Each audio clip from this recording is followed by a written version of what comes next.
happy Memorial Day weekend. Yeah, he's doing something. That's Humphrey. We are very excited today. We have our first interview with a KAD, Mike McDonald from the Rambler podcast. It's going to be right here.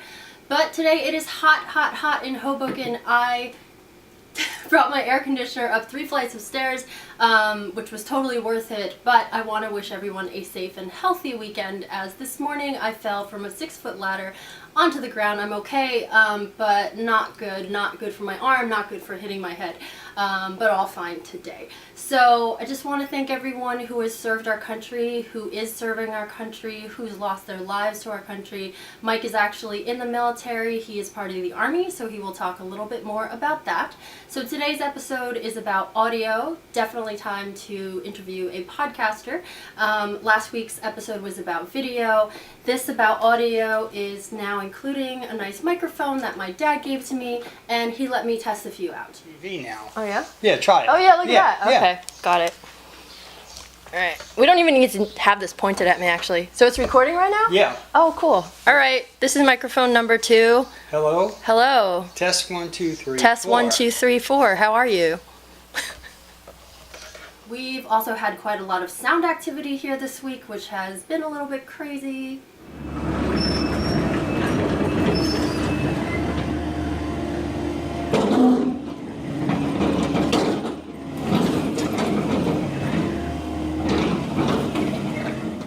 And a nighttime serenade outside in the street.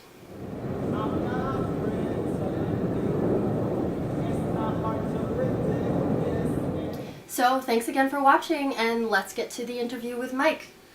Hey, it's just me, Jen Kim. I'm really excited today. I have Mike McDonald, the Rambler podcast awesomeness, to talk with us today. My first interview ever.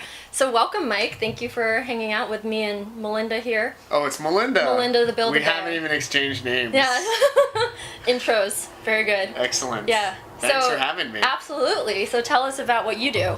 Well, I have my own podcast called The Rambler, where I interview international and transracial adoptees one-on-one for about an hour to an hour and a half. Amazing. Sometimes it goes a little shorter, sometimes it goes a little longer. Yes. Melinda's listened to every episode so far, so thank you. She's a fan. And, she follows you on Facebook. Oh, good, yeah, I have a Facebook too. And Twitter. And a Twitter. Yeah, and the Twitter is? The Twitter is at the Rambler ADHD, and the Facebook is facebook.com/the Rambler ADHD. Perfect. And you can follow me there, and I am on iTunes and Podbean, and just recently on Google Play. Awesome. Android users, yes. Android users. That includes me. So thanks to the people over at Google, they just introduced podcasts into Google Play, and you can look for me there. Mm-hmm. Does that link work? The link. I don't know. I don't even know. I haven't tried it. We will try it soon. I've never tried it from an Android device because I don't have one. I'll try it on mine. We'll do that. We'll do that. Excellent. So, how many episodes have you done so far? So by the time this goes up, I will have done 20 episodes, 20 or 21 episodes. It's amazing. And then when did you start? I started at the beginning of this year, so January 2016. And it goes out every Sunday, so... Very good. Yes. Every Sunday, just like this. Yes. Exactly. So we're cross-promoting KADs Helping KADs right now. Your Sundays should be filled with beautiful KAD voices and day drinking. Absolutely. We've got our drinks here. We are good. Cheers. Cheers to Kathy Lee and Hoda. Absolutely. So what started you on this podcast journey? Well, I was moving from North Carolina to New York. And I've been listening to podcasts for a very long time and watching them because when I lived in Korea, it was one of the few outlets to Western media that was free, other than going to like big blockbuster hit movies. Sure. So I would watch and listen to a lot of podcasts, and then when I lived in North Carolina, I moved to North Carolina, and my commute was pretty long. It was like 30 to 35 minutes each way. Mm-hmm. And so the same thing now is about a half-hour commute to and from work. So I ended up listening to a lot of audio podcasts while I was in the car. And when I found out I was moving back to New York, I used to be involved and am now back involved with a group called Also Known As, of which you were on the board. Yes, sir. And I was really happy to get back into that. And I said, I wonder if there's any podcasts out there like the ones that I listen to, but just for adoptees. And Yes. I looked around and there wasn't much out there. And so I saw an opportunity. Very good. That is great. And I said there fully should be support that. there should be a space for adoptees to share their stories and have their voices heard. And not necessarily by people with their own agendas or whatever, but actually just share their own stories. And so I thought that podcast was a nice new medium to do that. And yeah. Excellent. You actually told me what a podcast was. I did not understand what this medium was in any way until Mike. It's like an on-demand radio show. That's his perfect description, perfect summary right there. And I really enjoyed my episode, being on the episode with you. That was really fun. Thank you that for coming happened on. right here, which is cool. So yeah, I think it's really great what you're doing. I love everyone has a story. You don't need to think you do crazy things. Whatever you do, whatever you are, you have something to tell us. You have something to say. Mike's podcast is for all international adoptees. We are used to hanging out in the New York area with a lot of Korean adoptees, which is great, of which we are. But we would love to talk to other adoptees, Chinese adoptees, Guatemalan adoptees, Ethiopian adoptees. So come on out. Seriously, we'd love to talk to you. That'd be awesome. Yes. Yes. So I was curious, is this something you would like to do professionally as your job someday? I mean, if somebody was going to pay me a living salary to do it, I would be very happy to do something like this. Whoever wants to sponsor him or me, excellent. That would be great. Would you ever do like Kickstarter fundraising something? No, I mean, I'm not like, it's more for me a passion project. Yeah. Yeah, if like somebody approached me from some kind of network to be like, we're going to give you your own show with unlimited resources, yeah. I would be like, great, let's do that. But I do kind of like the medium of my show, which is very free form. Yeah. People are allowed to curse and say whatever they need to get off their chest. iTunes says explicit. It's all It's all covered. explicit. Whether or not somebody curses on the show is regardless. Like, I mark every episode as explicit just so the people feel like they have the freedom to Absolutely. say whatever they want to. And what is your day job now? I just do cybersecurity research. It's very boring. That sounds huge to me.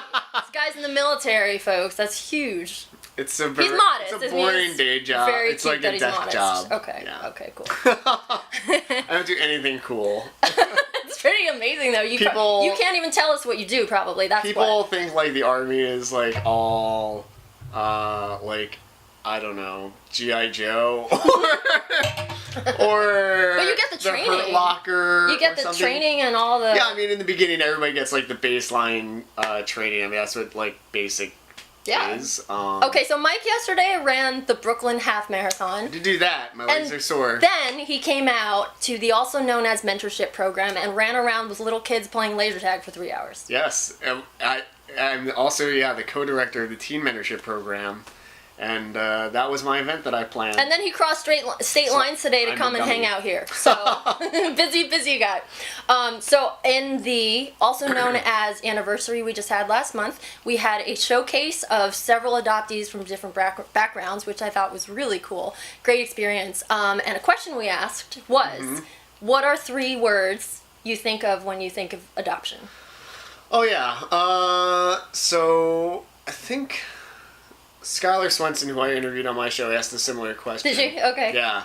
And my answer then was, I think it was, what were the 3 words that how you would describe your relationship with Korea? Okay, yeah. Very similar, I think. Sure, So sure. the question you asked was about adoption specifically. I think they're very similar. I would say my answers for her were like, loss, but not, like, there are plenty of adoptees out there who understandably feel a very deep sense of loss. I don't feel that as much anymore. It's mostly Levels. like, it's a different level. It's just, I wish I could speak more Korean or understand more Korean. Sure. You do speak some, right? I do speak some, not More well. than me. Not very good. Okay. I have tried to order delivery in Korean, and I was told to order in English in the restaurant. If that gives you any insight into how bad my Korean is. Yeah. I was in Paris and I thought I was all cool with my high school French. Like, walked up to this lady in the flea market like, bonjour, and she was like, hi. Yeah, exactly. Yes. So lost. I had a similar thing in Spain where Really? I tried to speak Spanish and people were like... How many languages do you speak? Spanish, not very well. Korean, not very well. And Indonesian, not very well. Oh, wow. Okay. English, I'm pretty good on. Yeah, you are. That's good for a podcast host, actually. Yeah. Okay, so loss is one. Loss, complexity, just a very complicated, complex relationship with adoption, as all adoptees have. For me, the way I see it is it's not black and white. Yeah. It's not that adoption is good. It's not that adoption is bad. It's something that happened. Yes.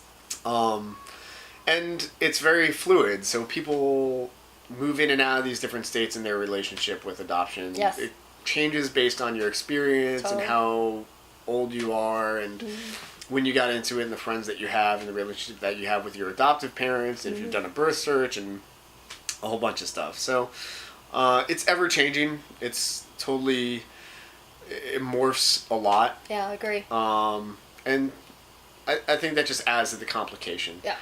I didn't think I came up with a third word for the episode, Skylar. I think we said it's still complicated. That speaks to the complication, doesn't it? I mean, it's hard to summarize. It's hard to just put into a little box of words. But, I mean, I think it's interesting to ask the question and see what people come up with. What were the ones that other people came up with? Oh, gosh. I wish we had taped it. I don't remember, but I just remember the feeling was that we were in a room of about 50 people and everyone just got it. Like, everyone just got each other, which is why we're so lucky to have this community, and I'm really happy to be a part of it.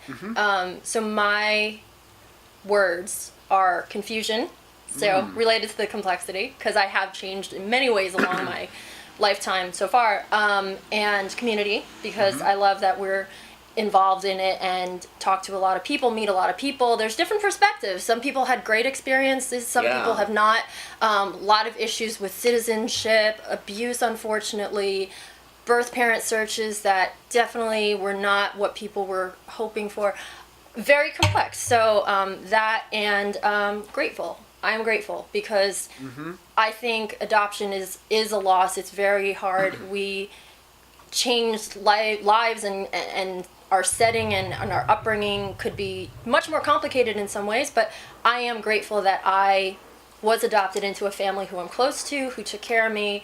I am so touched by people who have had difficult experiences. I'm sorry about that, and I hope that you can find the resources and people to talk to and connect with. And if you're in an area that doesn't have any adoptees, go online, go to podcasts, go to videos, go to YouTube, go to Facebook. There's so many things you can look at. So was that 3? I think that was 3. Yeah. Okay, good. So we're done. So yeah. Excellent. So thank you so much for coming. I really appreciate it. Thanks for having me. Definitely listen to the podcast every Sunday. And again, the location of all this is iTunes and Google Play and Podbean, and the latest episode is usually up on SoundCloud. Perfect. But I don't have an archive on that. So if you want the archived episodes, go to the other ones. Yeah, the other ones. and one more time, the Twitter is? The Twitter is the Rambler ADHD at the Rambler ADHD, and then Facebook is facebook.com/the Rambler ADHD. And you can email me too. I have email like anybody. He might read your email on the air, which is cool. I might if you become famous. Wanted to say like, you're doing awesome, and this really helps me, and blah blah blah. Then I will probably read it on the air, and that's the Rambler ADHD at gmail.com. And if you say your podcast sucks, I will most likely not read that on the air. But if there was any constructive criticism that you would have for the show, I'm always welcome to that as well. Cool. Because I want to help the community. You can be on the show. You can be on the show. Be on the show, which would be amazing. Yes, come on the show if you're an international or transracial adoptee, and I'd be glad to talk to you. And it's not an interview necessarily. I don't define it as an interview. A lot of people say interview. I define it more as a conversation. Yes. Just like, and most of the time I don't know the guests that I'm talking to. So it is like, more like a, hey, how are you doing? Let's get to know each other. Now tell me your deepest secrets. Yeah. People do. It's amazing because Mike is such a good host that he draws that out of people and is responsive to what we're talking about. So awesome. Thanks again. Happy Sunday. Happy Sunday. Cheers. Cheers.